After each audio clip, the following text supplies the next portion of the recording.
recitations, starting with, I wait on tenterhooks. Animals, they shout.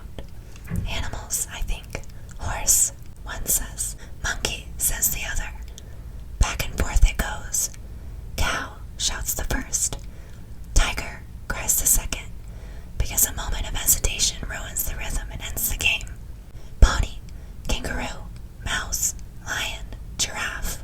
One girl fumbles. Yak, I shout. I looked down at my page of questions. What would it take, I wondered, for a book I wrote 60 years ago to arrive in my mailbox in a different language? Suddenly, I was struck by a thought. It came to me in Yiddish. I'll do my best to paraphrase. It was something along the lines of, could I be famous without knowing it? I felt dizzy. I drank down a glass of cold water and took some aspirin. Don't be an idiot, I told myself. And yet, I grabbed my coat. The first drops of rain pelted the window, so I put on my galoshes. Bruno calls them rubbers, but that's his business. Outside, a howling wind. I struggled down the streets, locked in a battle with my umbrella. 3 times it blew itself inside out. I hung on. Once it slammed me against the side of a building. Twice I was airborne. I reached the library, my face lashed by rain. Water dripped from my nose. The beast my umbrella was shattered, so I discarded it in the stand. I made my way to the librarian's desk. Scamper, stop, and pant. Hike up trouser legs. Step, drag, etc. The librarian's chair was vacant. I quote-unquote hurried around the reading room. Finally, I found someone. She was reshelving. I had difficulty restraining myself. I'd like Everything You Have by the writer Leo Gerksky, I shouted. She turned to look at me. So did everyone else. Excuse me. Everything You Have by the writer Leo Gerksky, I repeated. I'm in the middle of something. You'll have to wait a minute. I waited a minute. Leo Gerksky, I said. G-U-R. She shoved her card along. I know how to spell it. I followed her to the computer. She typed in my name. My heart raced. I may be old, but my heart can still get it up. There's a book about bullfighting by a Leonard Gerksky, she said. Not him, I said. What about a Leopold? Leopold, she said. Here it is. I clutched the nearest stable object. Drumroll, please. The incredible, fantastic adventures of Frankie, toothless girl wonder, she said, and grinned. I fought the urge to smack her over the head with my galosh. Off she went for the book in the children's section. I didn't stop her. Instead, I died a little death. She sat me down with it.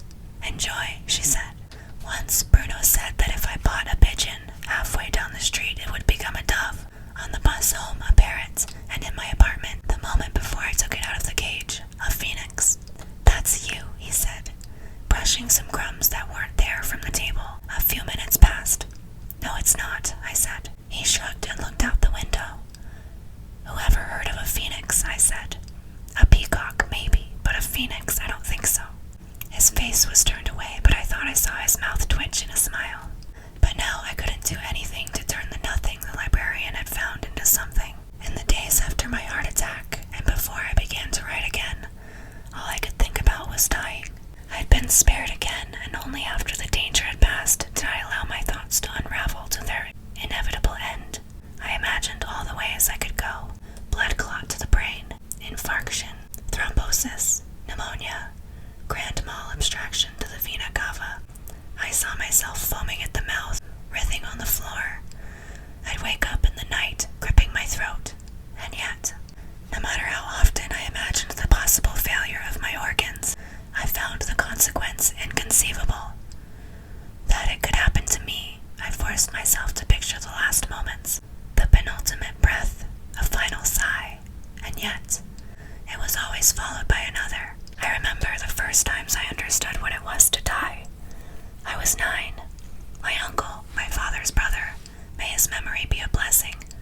It was more remarkable to us in death than it had been in life. The forest of fur on the back of his hands, the flat yellowed nails, the thick rime on the soles of his feet.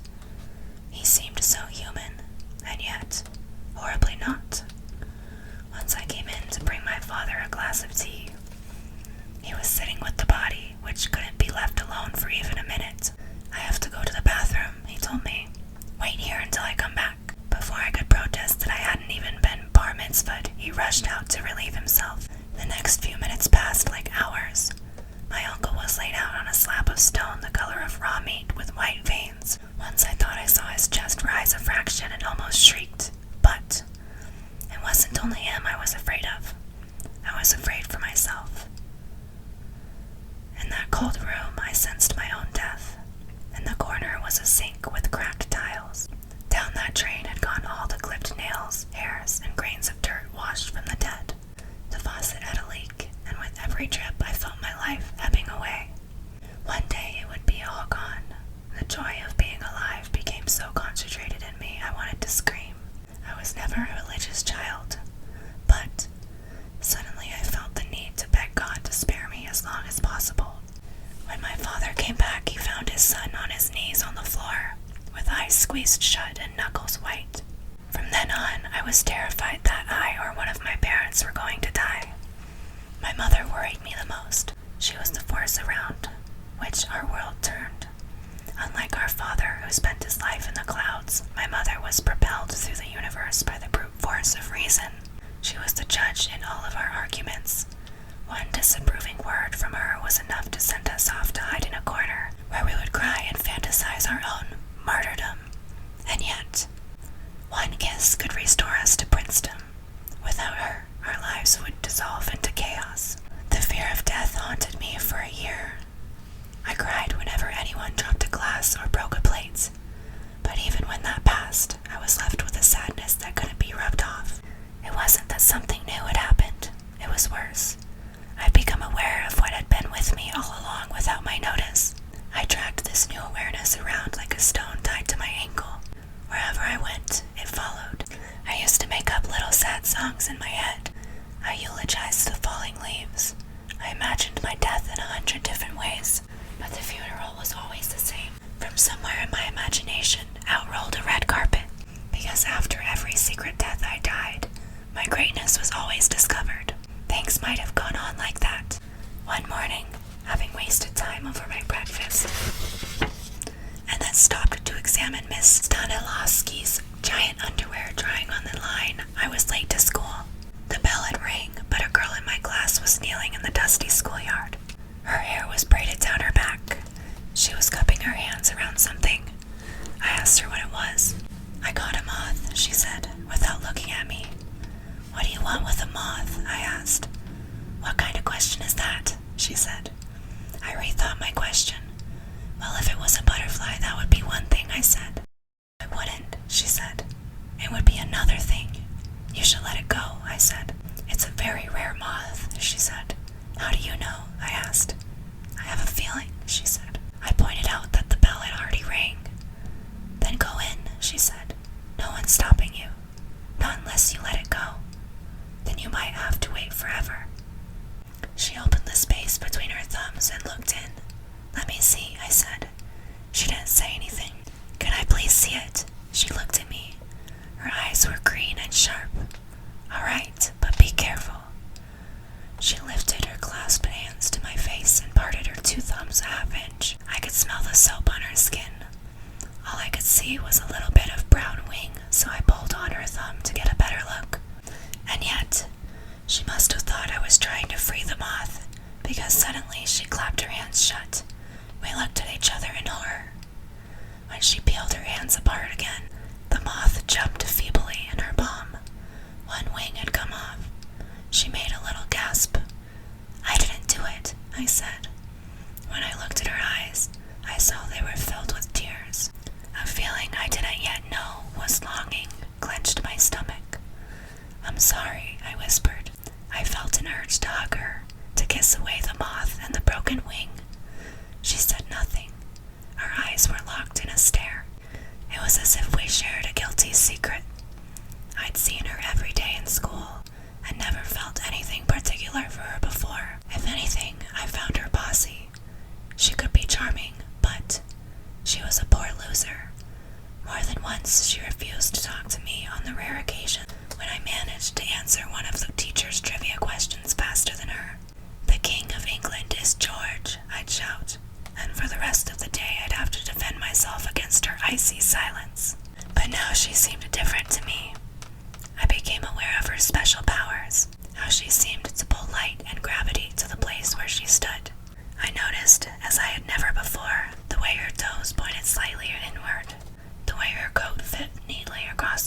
shoulders. As if my eyes had been given magnifying powers, I saw her more closely yet. The black beauty mark, like a fleck of ink above her lip, the pink, translucent shell of her ear, the blonde down on her cheeks.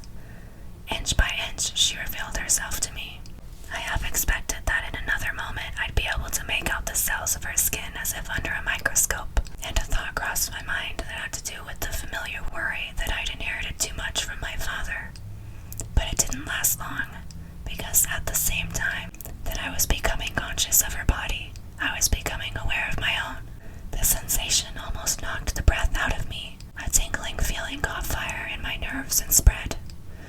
The whole thing must have happened in less than 30 seconds, and yet, when it was over, I'd been initiated into the mystery that stands at the beginning of the end of childhood. It was years before I'd spent all the joy and pain born in me in that less than half a minute. Without another word, she dropped the broken moth and ran inside. The heavy iron door swung closed behind her with a thud. Alma. It's been a long time since I uttered that name. I resolved to make her love me, whatever the cost. But I knew enough. I knew enough not to attack right away. I watched her every move for the next couple of weeks.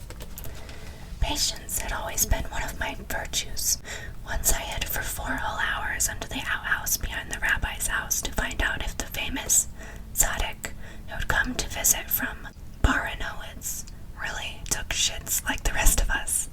The answer was yes. In my enthusiasm for the coarse miracles of life, I shot out from under the outhouse shouting an affirmative. For this, I got 5 raps on the knuckles and had to kneel on corn cobs until my knees were bloody. But it was worth it. I considered myself a spy infiltrating an alien world, the domain of the female. With the excuse of gathering evidence, I stole Mrs. Stanislavski's enormous panties off the clothesline. Alone in the outhouse, I sniffed them with abandon. I buried my face in the crotch. I put them on my head. I raised them and let them balloon in the breeze like the flag of a new nation. When my mother pushed open the door, I was trying them on for size. They could have fit 3 of me.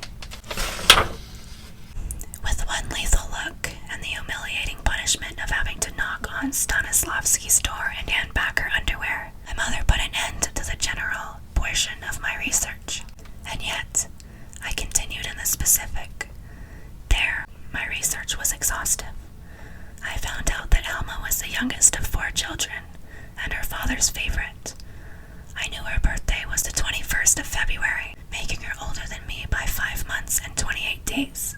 That she loved the sour cherries and syrup that were smuggled from across the border in Russia, and that once she had consumed half a jar of these in secret, and when her mother found out, she made her eat the other half, thinking it would make her sick and turn her off the cherries forever. But it didn't.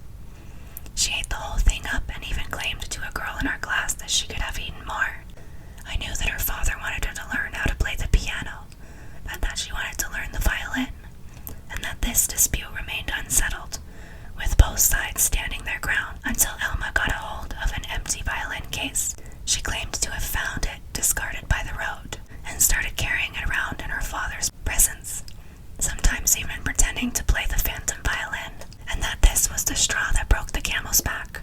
Her father caved in and arranged for a violin to be brought back from Vilna by one of her brothers who was studying at the gymnasium, and the new violin arrived in a shiny black leather case lined with purple velvet, and that every song Alma learned to play on it, no matter how sad, possessed the unmistakable tone of victory.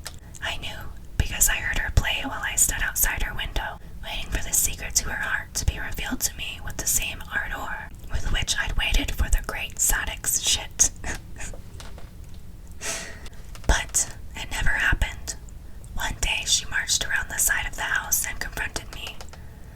I've seen you out there every day for the past week, and everyone knows you stare at me all day in school.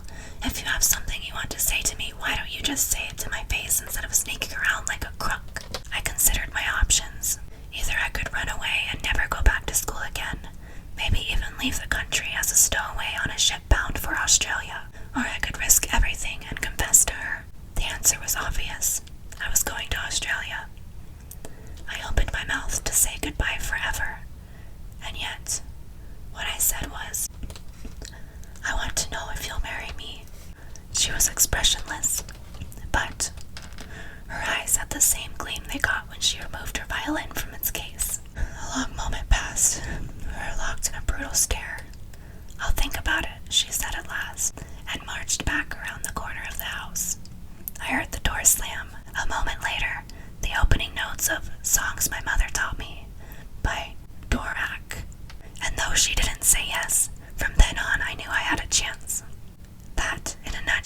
was the end of my preoccupation with death.